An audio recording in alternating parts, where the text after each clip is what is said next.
Okay, इसमें हम देखेंगे blood supply of the nose के बारे में। इसमें एक होगा blood supply of the nasal septum और दूसरा होगा blood supply of lateral wall of the nose. अब ये दोनों part they are supplied by branches of internal carotid and external carotid artery. कि दोनों नेजल सेप्टम और lateral wall both are supplied by branches of internal carotid and external carotid artery. अब वो इन दोनों की कौन सी ब्रांचेस होगी वो देखते हैं। तो इंटरनल कैरोटिड की दो ब्रांचेस होती है। एक होती है एंटीरियर इथमोइडल और एक पोस्टीरियर इथमोइडल। नेजल सेप्टम और लेटरल वॉल दोनों में एक ही आर्टरी होती है, वो है एंटीरियर इथमोइडल और पोस्टीरियर इथमोइडल, दोनों सेम आर्टरी होती है। तो इंटरनल कैरोटिड की ब्रांचेस हो गई एंटीरियर इथमोइडल और पोस्टीरियर इथमोइडल, दोनों नेजल सेप्टम और लेटरल वॉल में। अब एक्सटर्नल कैरोटिड आर्टरी की कौन सी ब्रांचेस होती है? तो एक तो होती है मैक्सिलरी आर्टरी और दूसरी होती है फेशियल। यहाँ पे भी फेशियल और मैक्सिलरी और फेशियल की भी ब्रांचेस होती है जो सप्लाई करती है। सबसे पहले नेजल सेप्टम को देखते हैं। तो नेजल सेप्टम में मैक्सिलरी आर्टरी की दो ब्रांचेस होती है। एक तो होती है स्फीनोपैलेटाइन और एक होती है ग्रेटर पैलेटाइन। और जो फेशियल आर्टरी की ब्रांच होती है वो होती है सुपीरियर लेबियल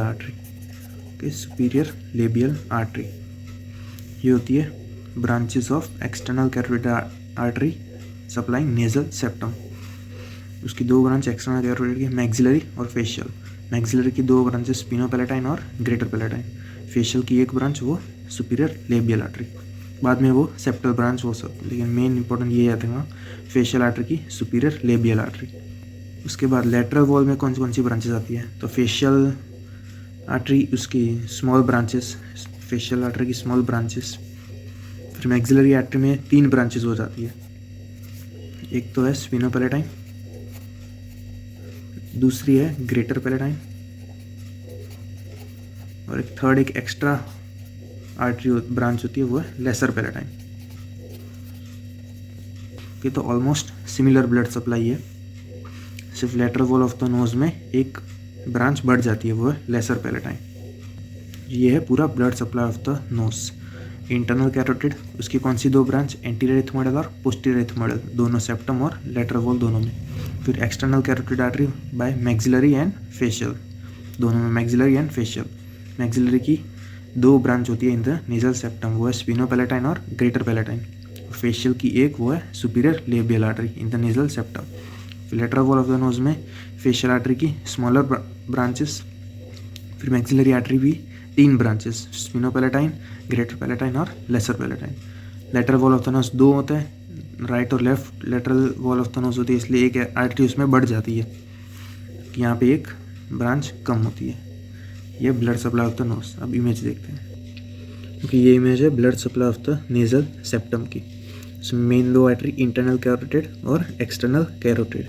इंटरनल कैरोटिड की ऑफ्थेल्मिक आर्टरी वो ब्रांच, उसकी दो ब्रांचेस है ये एंटीरियर इथमोइडल और पोस्टीरियर इथमोइडल।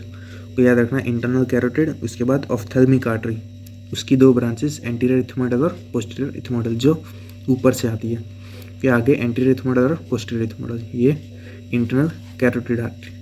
फिर उसके बाद नीचे से एक्सटर्नल कैरोटिड आर्टरी, उसमें मैक्सिलरी आर्टरी थी और एक फेशियल आर्टरी थी। मैक्सिलरी की दो थी, स्पिनोपैलेटाइन और ग्रेटर पैलेटाइन। स्पिनोपैलेटाइन थी वो स्पिनोपैलेटाइन फोरामेन में से एंटर होती है नेजल सेप्टम। फिर दूसरी है ग्रेटर पैलेटाइन जो पैलेट के एरिया से। और फेशियल आर्टरी की सुपीरियर लेबियल आर्टरी, उसकी सेप्टल ब्रांच। मेन ये याद रखना एक्सटर्नल कैरोटिड की दो ब्रांच मैक्सिलरी और फेशियल। मैक्सिलरी की दो स्पिनोपैलेटाइन और ग्रेटर पैलेटाइन और फेशियल की एक वो सुपीरियर लेबियल। ये blood supply of nasal septum था। उसके बाद ये blood supply of the lateral wall of the knows, जिसमें कोई चेंज नहीं था, सिर्फ एक एक्स्ट्रा ब्रांच ऐड हो रही थी इन द मैक्सिलरी आर्टरी, वो है लेसर पैलेटाइन आर्टरी। ये लेसर पैलेटाइन आर्टरी, बाकी सब सेम। इंटरनल कैरोटिड, फिर ऑफ्थेल्मिक आर्टरी उसकी एंटीरियर और पोस्टीरियर इथमोइडल। फिर नीचे से एक्सटर्नल कैरोटिड, उसकी दो ब्रांचेस फेशियल और मैक्सिलरी। मैक्सिलरी की तीन ब्रांचेस में स्पिनोपैलेटाइन, ग्रेटर पैलेटाइन और लेसर पैलेटाइन। फेशियल आर्टरी की small branches of facial artery. ये blood supply of nasal septum और lateral wall of the nose. इसके बाद हम देखते हैं लिटल्स एरिया। ये लिटल्स एरिया क्या है? तो ये कहाँ पे प्रेजेंट होता है? In the antero inferior part of the knows, antero inferior part of nasal septum. Antero inferior part of nasal septum में प्रेजेंट होता है लिटल्स एरिया, जहाँ पे एक प्लेक्सिस होता है, प्लेक्सिस ऑफ आर्टरी, वो है किसलबैक्स प्लेक्सिस। किसलबैक्स प्लेक्सिस जो टोटल 4 आर्टरीज से फॉर्म हुआ होता है। ये सपोज हमारी नेजल सेप्टम है, यहाँ ऊपर से एंटीरियर और पोस्टीरियर इथमोइडल आ रही थी, और यहाँ पे antero inferior part of the nasal septum, यहाँ पे होगा लिटल्स एरिया। यहाँ पे टोटल 4 आर्टरी मिलके फॉर्म करती है किसलबैक्स प्लेक्सिस। तो वो कौन सी होगी? एक तो होगी एंटीरियर इथमोइडल जो ऊपर से आएगी, कि एक हो गई एंटीरियर इथमोइडल। फिर दूसरी यहाँ पीछे से आएगी स्फीनोपैलेटाइन फोरामेन से, ये होगी स्फीनोपैलेटाइन आर्टरी। दूसरी हो गई स्फीनोपैलेटाइन आर्टरी। अब थर्ड कौन सी होगी? जो यहाँ नीचे पैलेट के एरिया से आएगी, ये होगी greater palatine artery, greater palatine. Fourth और लास्ट कौन सी होगी? फेशियल आर्टरी की ब्रांच, जो सुपीरियर लेबियल आर्टरी थी, वो superior labial artery, labial artery या labial branch of facial artery. ये 4 आर्टरी मिलके फॉर्म करती है Kiesselbach's plexus, which is present in the Little's area. और ये कहाँ पे प्रेजेंट होता है? Antero inferior part of the nasal septum. और ये जो लिटल्स एरिया है, it is the most common site of epistaxis, most common site of epistaxis in children and in young adults. तो मोस्ट कॉमन साइट वो है लिटल्स area. अब ये क्यों है? क्योंकि यहाँ पे जो drying effect of the air होती है वो ज़्यादा होती है in the antero inferior part of the knows, जो लिटल्स एरिया। इसकी वजह से वहाँ पे इजीली डेवलप होते हैं क्रस्टिंग ज़्यादा डेवलप होती है, और उनको फिर प्लग करने से ट्रॉमा होता है, फिंगर नेल ट्रॉमा, जिसकी वजह से ब्लीडिंग होती है फ्रॉम दिस लिटल्स एरिया, किसलबैक्स प्लेक्सिस। तो ये था लिटल्स एरिया और किसलबैक्स प्लेक्सिस, जिसमें ये 4 artery most important, anterior ethmoidal, sphenopalatine, greater palatine और सुपीरियर लेबियल आर्टरी। क्योंकि ये blood supply of nasal septum, इसमें ये जो पार्ट है in the antero inferior part of the nasal septum, ये लिटल्स एरिया जहाँ पे प्लेक्सिस फॉर्म हो रहा है, जिस किसलबैक्स प्लेक्सिस, किसलबैक्स प्लेक्सिस, जो कौन सी 4 आर्टरी से फॉर्म कर रहा है? Anterior ethmoidal, sphenopalatine, greater palatine और सुपीरियर लेबियल आर्टरी की सेप्टल ब्रांचेस, ये चारों फॉर्म कर रही है किसलबैक्स प्लेक्सिस। इसमें देख सकते हो कि जो मेजर पोर्शन है it is formed by sphenopalatine artery. तो स्फीनोपैलेटाइन आर्टरी वो मेन आर्टरी है ऑफ किसलबैक्स प्लेक्सिस की, and it is also known as artery of epistaxis. With sphenopalatine, it is the main artery of Kisselbeck's plexus and it is also known as artery of epistaxis. अब एक artery है जो form नहीं कर रही है, Kiesselbach's plexus में contribute नहीं कर रही है, वो कौन सी है? ऑब्वियसली पोस्टीरियर इथमोइडल आर्टरी, क्योंकि वो वहाँ तक पहुँच ही नहीं पा रही है, इतनी शॉर्ट आर्टरी इसकी वजह से। Posterior ethmoidal artery do not contribute in the Kiesselbach's plexus. अब थर्ड इंपॉर्टेंट पॉइंट वो है कि जब हम फंडस एंडोस्कोपिक साइनस सर्जरी करते हैं तो मोस्ट कॉमनली कौन सी नर्व इन्वॉल्व होती है? जो सबसे आगे की साइड होती है वो है anterior ethmoidal artery. Okay, during face most common artery to be injured is anterior ethmoidal artery, और इसकी वजह से जो कॉम्प्लिकेशन होती है वो कौन सी होती है? Orbital haematoma. ओके, अभी मैंने जो 3 पॉइंट बताए, posterior ethmoidal artery do not contribute in the Kiesselbach's plexus, बाकी ये चारों आर्टरी फॉर्म करती है किसलबैक्स प्लेक्सिस, सिर्फ पोस्टीरियर इथमोइडल फॉर्म नहीं करती है।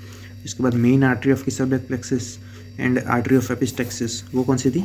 स्फीनोपैलेटाइन artery. Okay, main artery of Kiesselbach's plexus and artery of epistaxis. उसके बाद during FESS fundus endoscopic sinus surgery, इसमें कौन सी नर्व इंजर्ड होती है? Anterior ethmoidal. उसकी वजह से कौन सी कॉम्प्लिकेशन होती है? वो है ऑर्बिटल हेमाटोमा। Orbital haematoma.